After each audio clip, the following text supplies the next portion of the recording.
Hello, and welcome. Find a comfortable position, take a slow breath, and let yourself settle in. Tonight, we're going on a gentle journey through one of the most elegant systems ever created for organizing human knowledge. It's a story about books and numbers, and the quiet magic of bringing order to chaos. You've probably seen these numbers before, though you might not have noticed them. They live on the back of every book, usually near the bottom. A string of 13 digits, sometimes with little marks between them. They look like this: 978-0-123-45678-9. These are ISBN numbers, and each one is completely unique. No two books in the entire world share the same ISBN. Think of it like this. Imagine if every single person on Earth had their own special number, one that nobody else could ever have. That's what an ISBN does for books. Whether it's a cookbook in your kitchen, a novel on your nightstand, or a textbook at school, if it has an ISBN, it is its own identity in the vast library of human knowledge. But this wasn't always the case. Once upon a time, not so very long ago, libraries and bookstores were wonderful, messy places where finding the right book could be quite an adventure. And that's where our story begins. In the days before the ISBN, when the world of books was organized in many different ways, all at once. This library grows with its visitors. If you enjoy these sleepy journeys, subscribing helps us grow and guides other sleepless travelers here. But for now, all you need to do is take another deep breath, let your shoulders relax, and let's travel back to a time when libraries had a problem that needed solving. Let's begin in the 1960s. If you could step into a library back then, you'd find something both familiar and quite different from today. The books would be there, of course, rows and rows of them, smelling of paper and ink and possibility. But the way librarians kept track of all those books, that was a challenge that grew more complicated every single year. Picture a librarian at her desk. She has just received a shipment of new books. Each book needs to be added to the library's collection, which means creating a catalog card. You might have seen these if you visited an old library. Small rectangular cards, stored in long wooden drawers. Each card carefully typed with information about a single book. The title, the author, the subject, the publisher, where to find it on the shelves. Now imagine that every library in the country, and indeed around the world, was keeping track of books in slightly different ways. Some libraries organized by author's last name. Others grouped books by subject first. Still others had their own unique systems, developed over decades or even centuries. When a bookstore wanted to order more copies of a popular book, or when a library in New York wanted to know if a library in California had a certain title, there was no simple, universal way to identify that specific book. Let's make this more concrete. Imagine two books, both called The Secret Garden. One was written by Frances Hodgson Burnett in 1911. The other is a gardening guide published in 1965. Same title, completely different books. Now imagine hundreds of thousands of books, many with similar or identical titles, written by different authors, published in different years, by different publishers. How do you keep them all straight? Bookstores face similar challenges.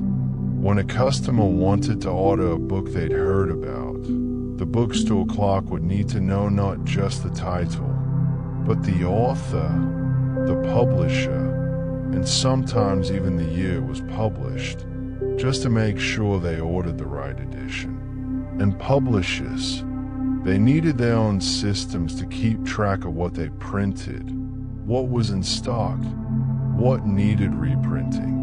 Everyone had developed their own methods, their own codes, their own ways of organizing information. A publisher might use one numbering system. A library might use another. A bookstore might use yet another.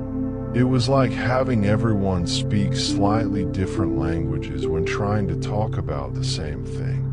And then something happened that made this problem impossible to ignore. Books began to multiply at an extraordinary rate. After World War II, education expanded dramatically. More people learned to read. More people went to college. Publishers started printing more books to meet this growing demand. The number of new titles published each year was growing and growing. By the mid-1960s, the book industry reached a tipping point. The old systems, which had worked well enough when there were fewer books, were beginning to strain and crack under the weight of this new abundance. Libraries were drowning in catalog cards. Bookstores were making errors in their orders. Publishers were losing track of their own inventory. Something had to change. At the same time, computers were just beginning to appear in businesses and institutions. These early computers were enormous machines that filled entire rooms, but they held a promise.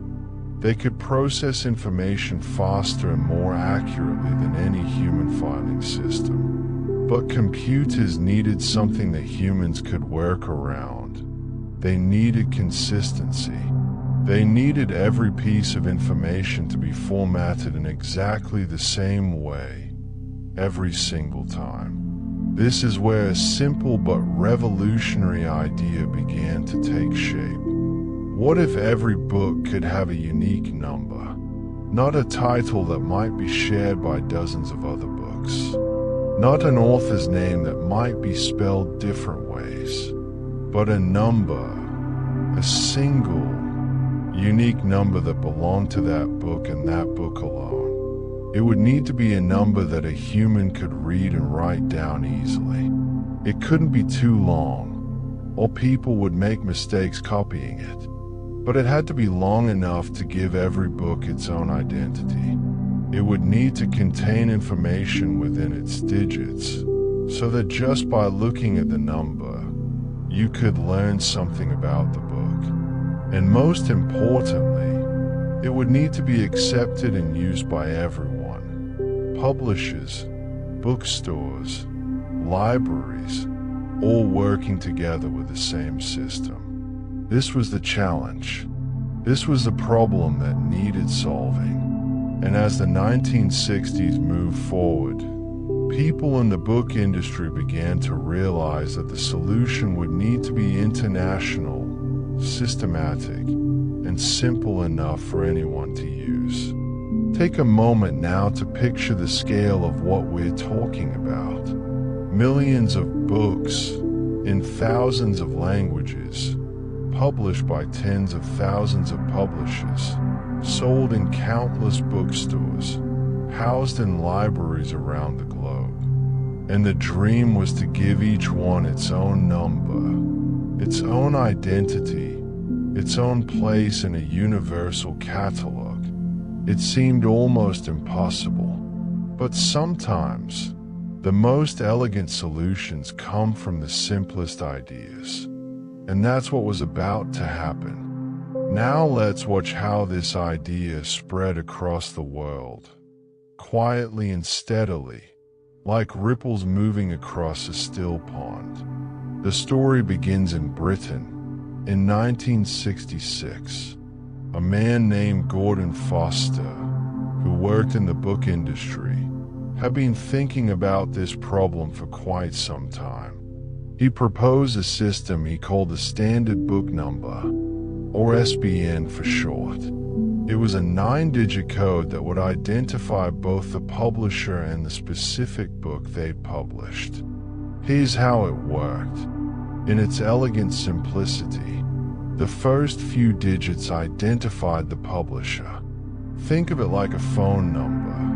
Just as every city has its own area code, every publisher would have their own number. The next group of digits identified which book that publisher had created. And the final digit was something special, something clever, a check digit. The check digit is like a little piece of mathematical magic. It's calculated using all the other digits in the number, following a specific formula. This means that if someone writes down an ISBN and makes a mistake, the check digit won't match, and the error will be caught. It's a small thing, but in a system handling millions of books, it prevents countless mistakes. British publishers began using the SBN in 1967, and something remarkable happened. It worked. It worked beautifully. Suddenly, ordering books became simpler. Tracking inventory became more accurate. The benefits were so clear, so obvious, that other countries began to take notice. But for the system to work globally, it needed to be truly international. This is where an organization called ISO comes into our story. ISO stands for the International Organization for Standardization, and their job is to create standards that everyone in the world can agree on. They make sure that things like paper sizes, or shipping container dimensions, or yes, book numbers, work the same way everywhere.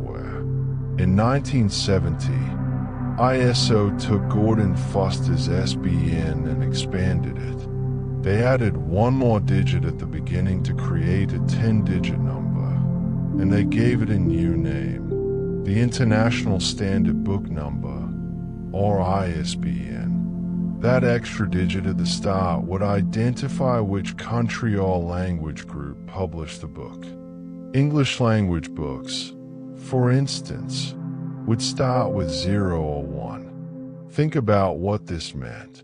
A bookstore in Japan could now order a book from New York using just this 10-digit number. A library in France could reference a book published in Australia.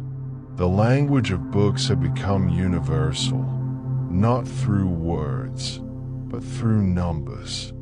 Through the 1970s and 1980s, country after country adopted the ISBN system. Germany joined. France joined, Australia, Canada, Japan, and dozens more.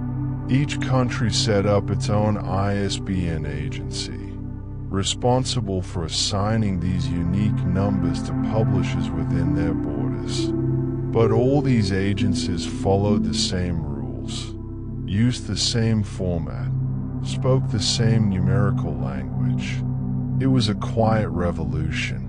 There were no grand announcements, no celebrations in the streets, just librarians and booksellers and publishers, one by one, beginning to put these numbers on their books and in their databases.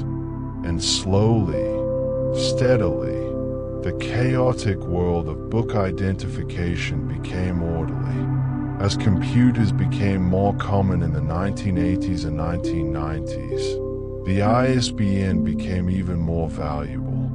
Computer databases could now talk to each other across continents. A search for an ISBN would bring up the same book, whether you were searching in Stockholm or Singapore.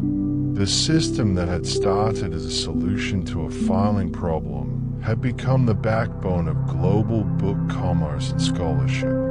But as the new millennium approached, a new challenge appeared on the horizon. The 10-digit ISBN was running out of numbers. More and more publishers were joining the system every year. More books were being published than ever before. The mathematical reality was inescapable. Eventually, there wouldn't be enough unique 10-digit combinations to go around. The solution, when it came in 2007, followed the same principle that had made the original ISBN so successful: elegant expansion. The system grew from 10 digits to 13, but it didn't just add 3 random digits. Instead, it incorporated the ISBN into an even larger system called the EAN, or European Article Number, which was used for all kinds of products, not just books. The new 13-digit ISBN always begins with 978 or 979. These prefixes tell barcode scanners that this is a book. The rest of the number still works the same way, identifying the publisher, the specific title, and ending with that mathematical check digit. Books published before 2007 had their old 10-digit ISBNs converted to the 13-digit format by adding 978 at the beginning and recalculating the check digit. This is the ISBN system we use today. It has grown from a British innovation in 1966 to a truly global standard, managing not just physical books but e-books, audiobooks, and every other form of published written content. More than 200 countries and territories participate in the ISBN system. Millions of publishers, from the largest multinational companies to individual authors publishing their own work, use it. And here's what's beautiful about it. Despite being a system that handles incomprehensible complexity, the ISBN remains simple. You can write it down on a piece of paper. You can read it over the phone. A 5th grader can understand how it works. Yet this simple string of numbers connects libraries in remote villages to the great collections in capital cities. It helps students find textbooks, readers discover novels, and scholars access research from anywhere in the world. It's a reminder that sometimes the best solutions to complex problems aren't complicated at all. They are elegant. They are simple. They work with human nature rather than against it. The ISBN didn't require everyone to change their entire system.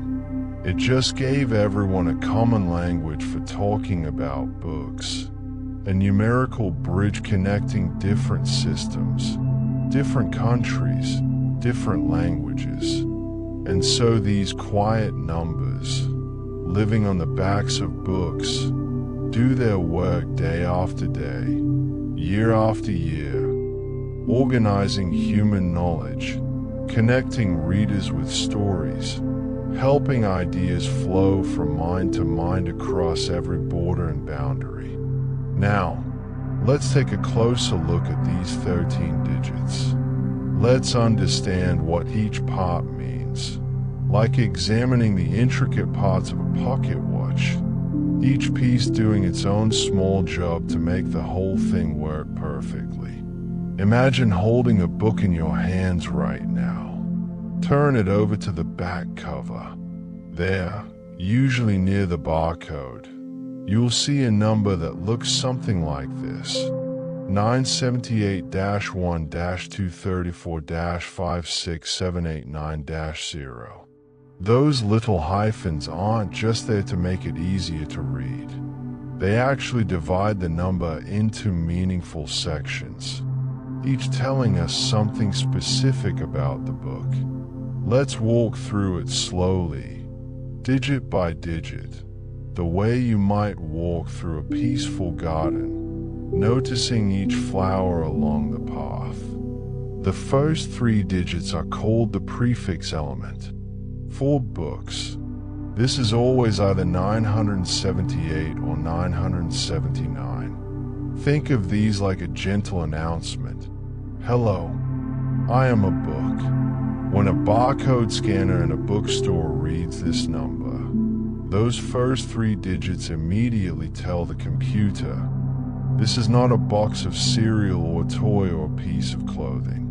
This is a book, and the rest of the numbers should be interpreted using the ISBN system. Why 978 to 979? Well, when the ISBN system expanded to 13 digits in 2007, it joined a larger family of product codes called EN13. The number 978 was chosen first, simply because it was available and hadn't been assigned to any other type of product.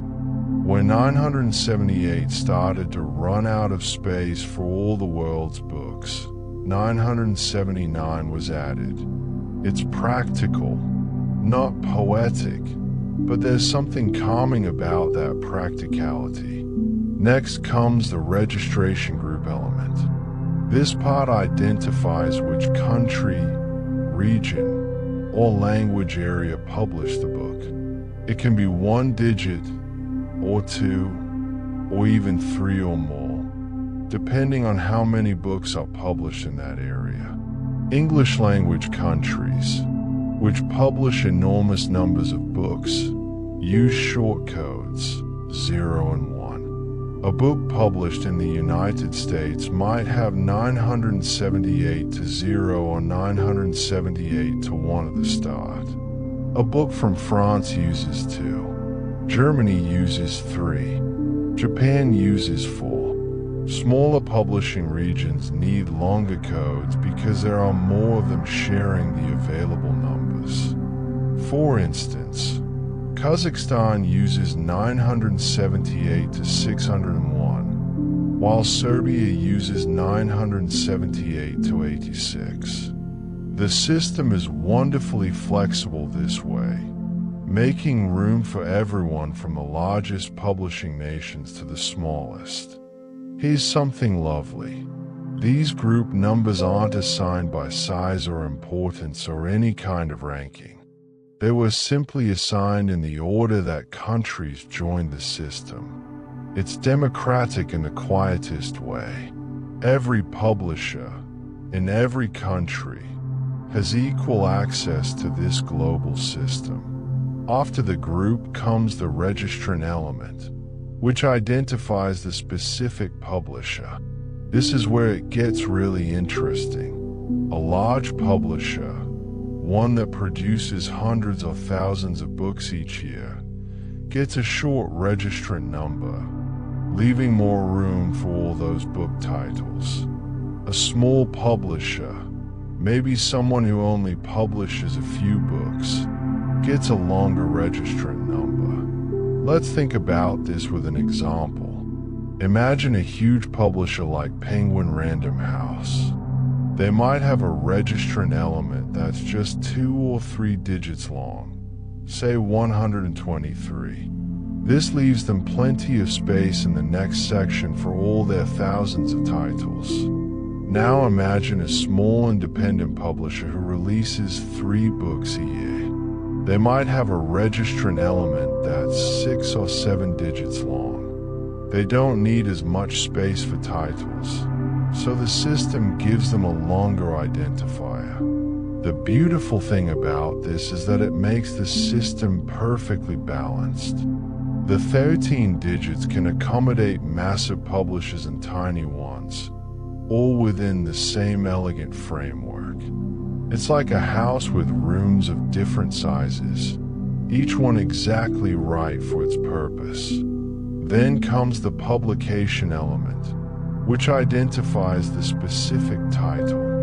This is the publisher's own number for their book. The first book they publish might be 1, the second might be 2, and so on. Or they might organize them in other ways, grouping fiction together, or assigning blocks of numbers to different imprints.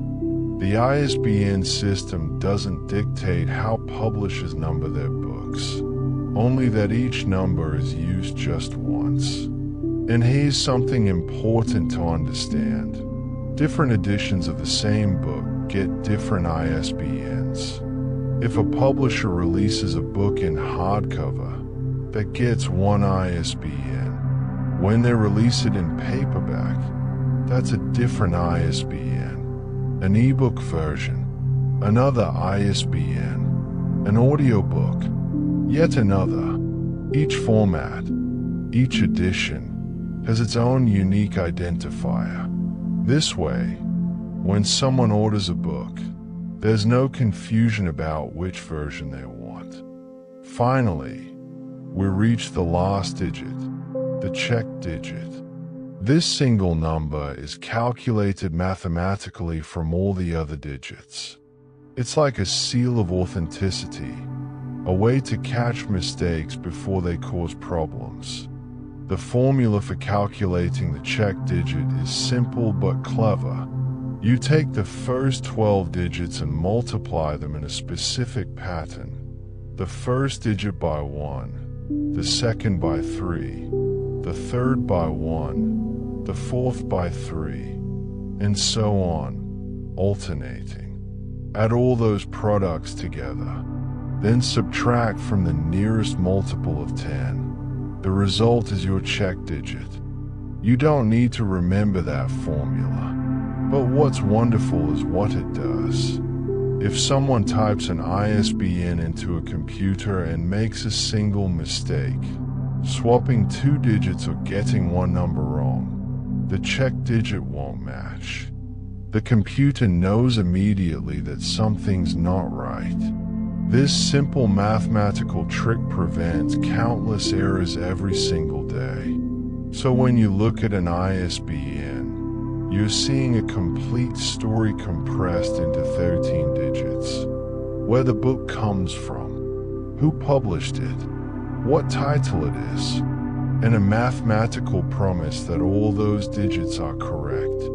It's remarkable how much information can live in such a small space.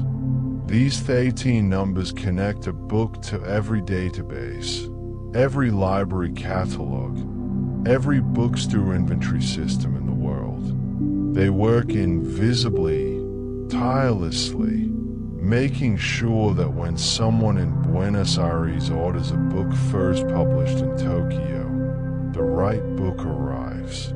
There's something almost meditative about it, isn't there? This quiet precision, this perfect order hiding in plain sight on the back of every book. Numbers that look random but contain such careful meaning.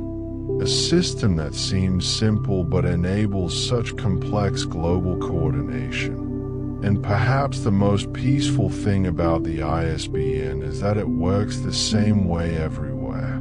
A librarian in Iceland uses the same system as a bookseller in New Zealand. A student in Brazil searching for a textbook uses the same number as a professor in Canada recommending that book. The ISBN is a quiet universal language, spoken in digits instead of words, understood by humans and computers alike.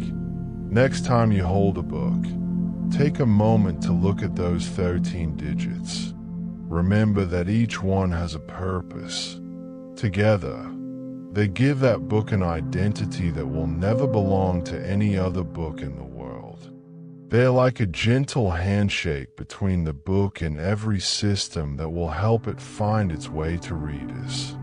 Now that we understand what an ISBN is and how it's structured, let's follow a book on its journey.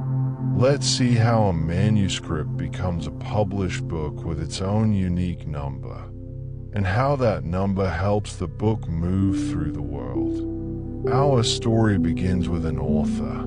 Maybe she's written a novel, or a cookbook, or a children's book about clouds.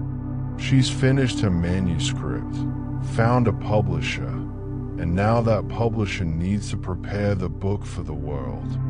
One of the very first steps is obtaining an ISBN. In each country, there's an ISBN agency. In the United States, it's run by an organization called BAUCA.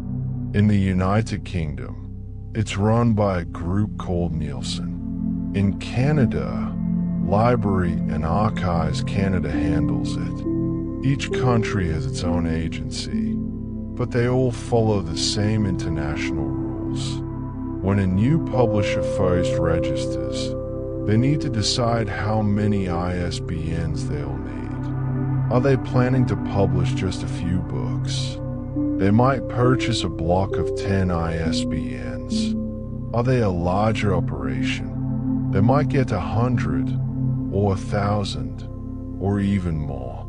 The ISBN agency assigns them their unique registrant number, and from that point on, that number belongs to them. So our publisher receives their block of numbers. They are ready. Now, for each new book, they assign one of these ISBNs. The hardcover edition gets its own number. If they're planning a paperback, that gets a different number. An ebook, another number. Each format is treated as a distinct product, even though they all contain the same words.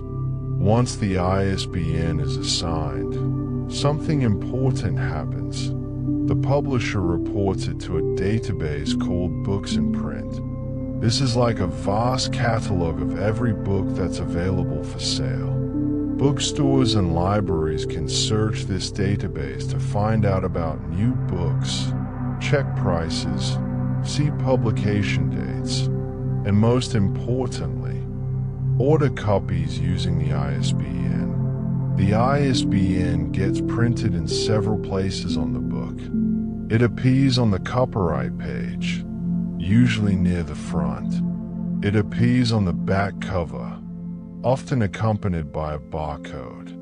That barcode is simply the ISBN translated into a pattern of lines that a scanner can read.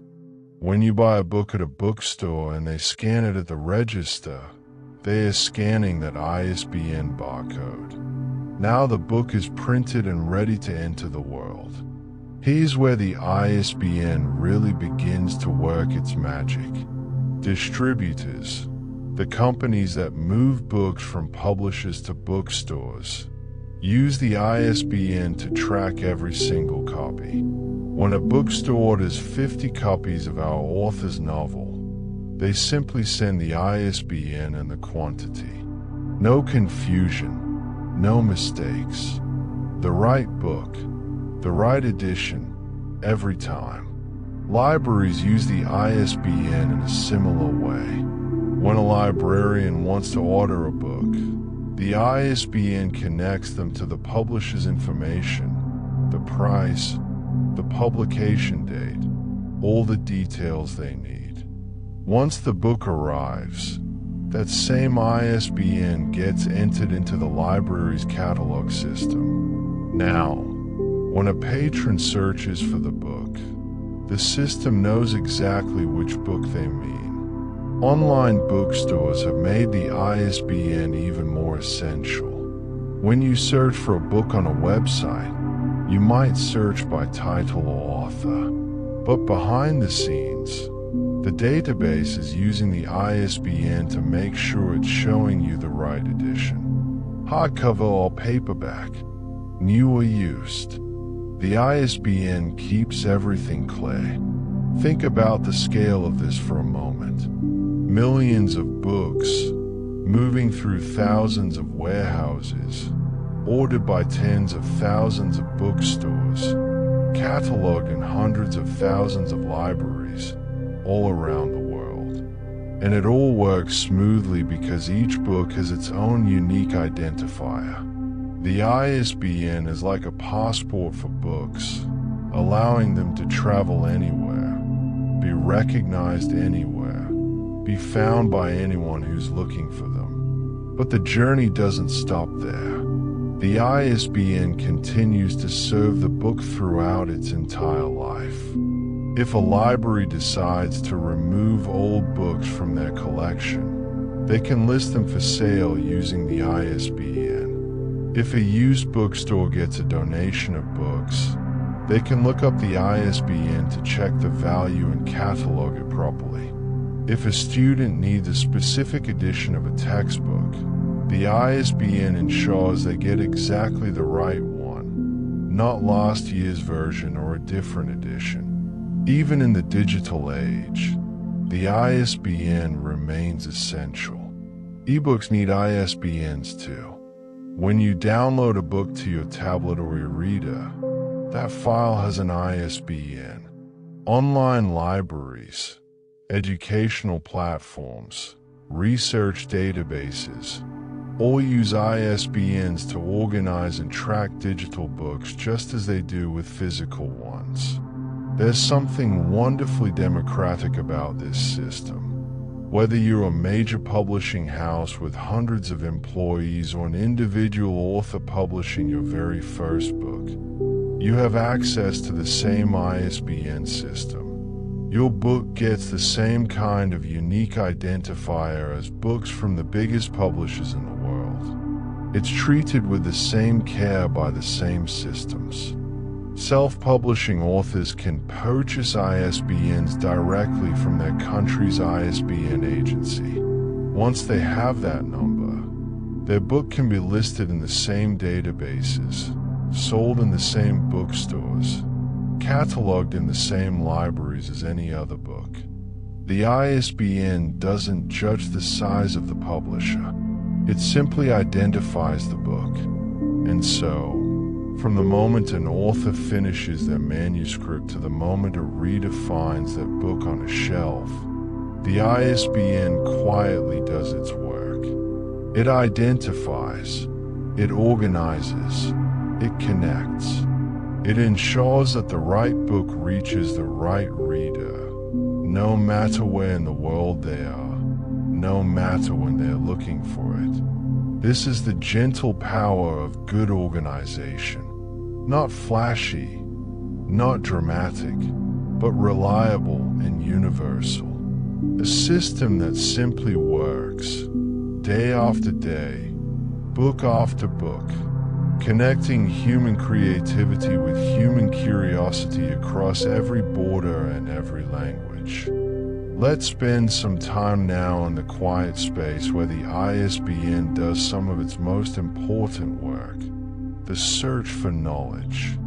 Let's watch as librarians, students, researchers, and curious readers all use this simple number to find exactly what they are looking for. Picture a library on a rainy afternoon. The light is soft through the tall windows.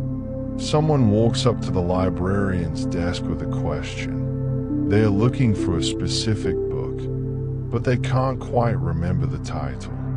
They know the author's last name starts with M, or maybe N. They think it is the word blue in the title. Or was it green? It was recommended by a friend. Or maybe they saw it reviewed somewhere.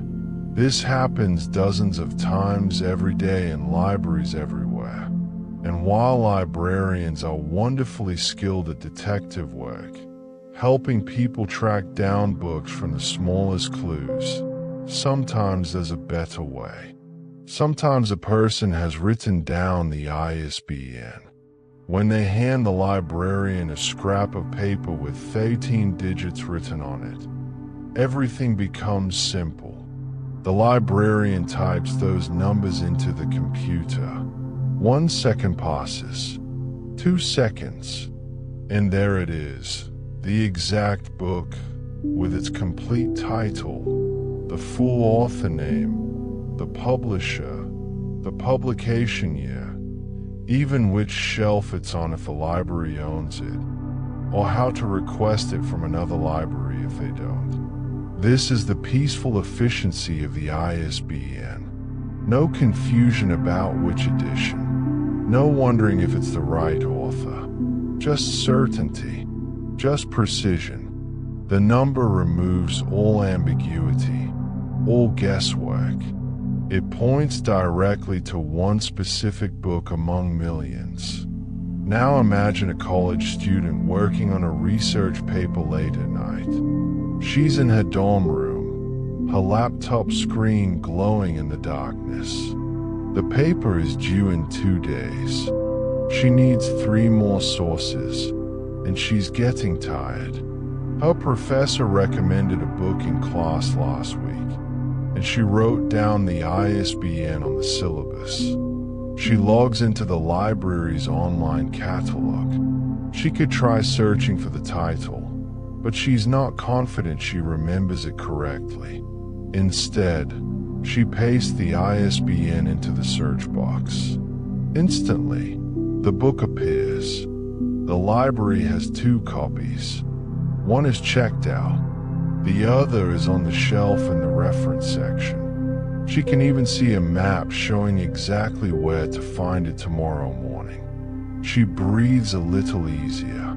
The ISBN has saved her from a frustrating search, from doubt about whether she was looking for the right book, from the stress of not knowing if the library even has what she needs. That simple string of numbers has given her clarity and confidence. Interlibrary loan systems depend entirely on ISBNs.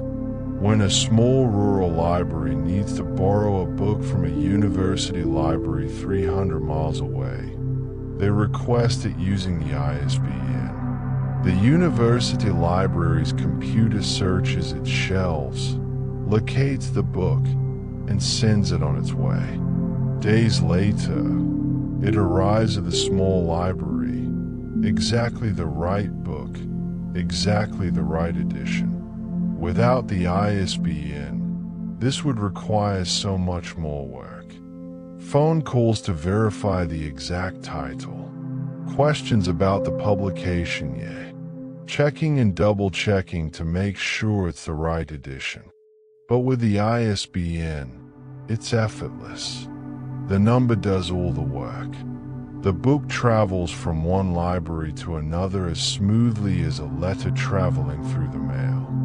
In university libraries, where thousands of students might all be looking for textbooks at the start of each semester, the ISBN prevents chaos. When a syllabus lists an ISBN for a required textbook, students know they are all looking for exactly the same book. The library can order copies using that same number.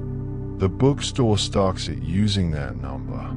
Everyone is speaking the same language, pointing to the same specific object in the vast universe of books.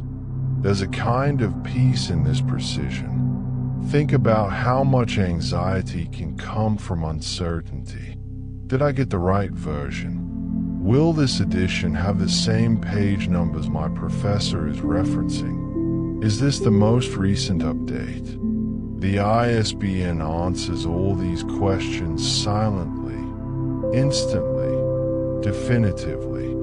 For researchers working across international boundaries, the ISBN is invaluable. A scientist in Germany reads a citation in a journal article written by a colleague in Japan. The citation includes an ISBN. The German scientist can immediately search their university's library system, and if the book isn't available locally, they can request it through international lending. The ISBN transcends language barriers, making it possible for knowledge to flow freely around the world. Bookstores use ISBNs for inventory management with the same quiet efficiency. When a customer asks if a book is in stock, the bookseller can check the computer instantly. When shipments arrive from distributors, scanning the ISBN barcode updates the inventory automatically. When it's time to reorder popular titles, the ISBN makes the process quick and accurate. And here's something particularly beautiful. The ISBN has made it easier for small bookstores and independent libraries to compete with large chains and institutions. Everyone uses the same system. A tiny bookshop in a mountain town has access to the same databases, the same ordering systems, the same information as the largest bookstore in the biggest city. The ISBN levels the playing field, making knowledge accessible regardless of size or resources. For people with disabilities, the ISBN has enabled better access to books in alternative formats. If someone needs an audiobook version or a large print edition, the ISBN system can identify whether these formats exist and where to find them. Different formats of the same book have different ISBNs, making it clear and simple to locate the version that meets each person's needs. The digital revolution has only deepened the importance of the ISBN. Online databases, digital libraries, ebook platforms, all rely on ISBNs to organize and retrieve content. When you search for a book on your tablet, the results come back in milliseconds because the database can use the ISBN to find exactly what you're looking for among millions of titles. So as you drift towards sleep tonight, you might think about all the quiet searching happening around the world at this very moment. Students looking for textbooks, librarians helping patrons find that perfect novel, researchers tracking down sources, booksellers checking inventory, and in every case, the ISBN is there, working invisibly, connecting questions with answers, connecting curiosity with knowledge. As we reach the end of our journey together, let's take a step back and look at the bigger picture. Let's think about what the ISBN really represents, beyond the numbers and the systems and the databases. Every book is a kind of time capsule. An author sits down, often alone, and pours their thoughts onto pages. Maybe it takes months, maybe it takes years. They are capturing something, an idea, a story, a piece of knowledge that they want to share with the world. And then that book, that collection of pages bound together, can outlive its author. It can travel to places the author never visited. It can touch lives the author never knew. The ISBN is part of how we honor this process. By giving each book its own unique identifier, we're saying, this matters. This contribution to human knowledge, human creativity, human expression, deserves to be recognized, deserves to be cataloged, deserves to be found by those who need it. Think about the extraordinary diversity of books that exist. Scientific textbooks explaining the mysteries of the universe, novels that transport us to imaginary worlds, cookbooks preserving family recipes, poetry capturing fleeting emotions, history books recording what happened so we don't forget, children's books teaching the next generation, philosophy books asking the deepest questions, and so many more. Every single one of these books, from the most scholarly tome to the simplest picture book, can have an ISBN. They are all treated with the same systematic care. They all get their place in the great catalog of human expression. There's something profoundly democratic about this, something that speaks to our shared humanity. The ISBN system emerged at a particular moment in history, when the number of books being published began to overwhelm our ability to track them. But it speaks to something timeless, our desire to organize knowledge, to make it accessible, to ensure that good ideas can spread and endure. For thousands of years, humans have been creating systems to organize books. Ancient libraries in Alexandria, Baghdad, and Timbuktu developed their own methods. Medieval monasteries kept careful records of their manuscripts. In more recent centuries, libraries developed card catalogs and classification systems. The ISBN is the latest chapter in this long story, a chapter that happens to be written in the language of computers and global networks. But at its heart, it's doing what humans have always done, trying to make sure that knowledge isn't lost, that stories can be found, that the work of one mind can reach other minds across distance and time. There's something comforting about systems like the ISBN, in a world that can feel chaotic and overwhelming. Here is something that simply works. It works across languages. It works across borders. It works for giant corporations and individual authors. It works for ancient texts being republished and for books published just today. It's reliable. It's consistent. It's fair. When you see an ISBN on a book now, you can think of it as a kind of address. Not a physical address, but an address in the global network of human knowledge. That book lives at that particular number. Anyone, anywhere, can use that address to find it, to access what it contains, to benefit from the work that went into creating it. And perhaps most beautifully, the ISBN reminds us that we're all connected through our love of books, our hunger for knowledge, our need for stories. A teenager in Seoul and a grandmother in Buenos Aires and a teacher in Oslo might all be looking for books on their library's website at this very moment. They're using the same system. They are all part of the same grand, quiet network of readers and learners. Books build bridges between minds. The ISBN helps make sure those bridges can be crossed by anyone who wishes to. It's infrastructure for ideas, plumbing for knowledge. Not glamorous, perhaps, but essential.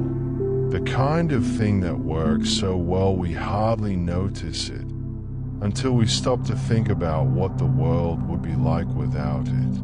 So as you settle into sleep tonight, you might imagine all the books in all the world, each with its own quiet number, each waiting to be discovered.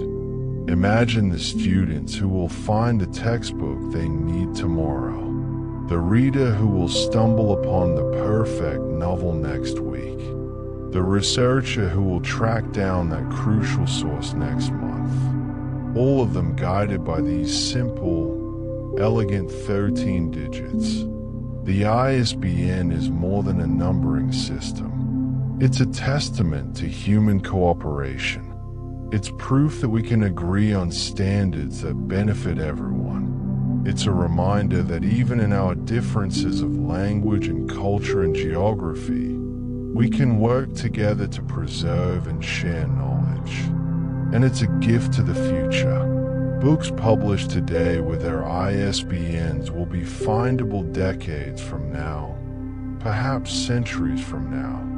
The system will endure, will adapt, will continue connecting readers with the books they need.